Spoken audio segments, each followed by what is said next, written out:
ಶಿಷ್ಯ ನೆನೆ ಹೆಂಗಿತ್ತು ಮ್ಯಾಚ್? ಅಯ್ಯೋ ಏನ್ ಕೇಳ್ತೀಯ, ಟಾಸ್ ಗೆದ್ದಾಗ ಮ್ಯಾಚ್ ನಿಮ್ದೇ ಅನ್ಕಂಡೆ. ರಿಷಬ್ ಪಂತ್ ಸೆಂಚುರಿ ಹೊಡೆದಾಗ ಡೌಟ್ ಅನ್ಕಂಡೆ. ಹಂಗು 227 ಹೊಡ್ಸ್ಕೊಂಡ್ರಲ್ಲ. ಬಾಲಿಂಗ್ ಫೀಲ್ಡಿಂಗ್ ಬಿಟ್ಬಿಡು, ಅದ್ರಲ್ಲಿ ಏತ್ಬಿಟ್ವಿ. ಬ್ಯಾಟಿಂಗ್ ಹೆಂಗಿತ್ತು? ಕೊಹ್ಲಿ ಸಾಲ್ಟ್ ಪಾರ್ಟ್ನರ್ಶಿಪ್ ಅಲ್ಲಿ 50 ಬಂದಾಗ ಮ್ಯಾಚ್ ನಿಮ್ದೇ ಅನ್ಕಂಡೆ.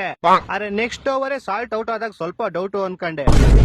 ಆಮೇಲೆ ಪಟ್ಟೇದಾರ್ ಬಂದ್ ಹೆಂಗ್ ಸ್ಟಾರ್ಟ್ ಮಾಡಿದಾಗ ಮ್ಯಾಚ್ ನಿಮ್ದೇ ಅನ್ಕಂಡೆ.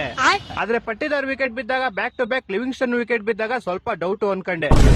ನೀನ್ ಹಿಂಗೆ ಜೀವನ ಪೂರ್ತಿ ಅನ್ಕಂತಾನೆ ಇರೋ, ನಾವು ಕಪ್ ಗೆಲ್ಕೊಂಡು ಹೋಯ್ತಾ ಇರ್ತೀವಿ. ಯಾವಾಗ ವಿರಾಟ್ ಕೊಹ್ಲಿ ಹಾಫ್ ಸೆಂಚುರಿ ಹೊಡೆದ್ನೋ ಅವಾಗ್ಲೇ ಗೊತ್ತಾಗ್ಬಿಡ್ತು ಮ್ಯಾಚ್ ನಮ್ದೇ ಅಂತ. ಇದುವರೆಗೂ ವಿರಾಟ್ ಕೊಹ್ಲಿ ಹಾಫ್ ಸೆಂಚುರಿ ಹೊಡೆದಿರೋ ಮ್ಯಾಚ್ ನಾವು ಯಾವ್ದು ಸೋತಿಲ್ಲ. ಹೌದಾ? ಹಂಗೆಲ್ಲ ಆಯ್ತಾ? ಇನ್ನೇನ್ ಮತ್ತೆ. ಆಮೇಲೆ ನಮ್ ಕ್ಯಾಪ್ಟನ್ ಜಿತೇಶ್ ಶರ್ಮಾ ಹೆಂಗ್ ಆಡ್ದ? ಜಿತೇಶ್ ಶರ್ಮಾ ಸ್ಟಾರ್ಟ್ ಮಾಡ್ದಾಗ ಮ್ಯಾಚ್ ನಿಮ್ದೇ ಅನ್ಕಂಡೆ. ಅರೆ ಯಾವಾಗ ದಿಗ್ವೇಶ್ ಜಿತೇಶ್ ಶರ್ಮಾದ್ ವಿಕೆಟ್ ತಗ್ಬಿಟ್ಟು ಗ್ರೌಂಡ್ ಮೇಲೆ ಸೈನ್ ಹಾಕೋದ್ನೋ ಅವಾಗ ಸ್ವಲ್ಪ ಡೌಟ್ ಅನ್ಕಂಡೆ. ಆ ಚಪ್ರಿ ಸೈನ್ ಹಾಕಿದ್ ಫುಲ್ ಉರ್ದೋಗ್ಬಿಡ್ತು ನನ್ಗೆ.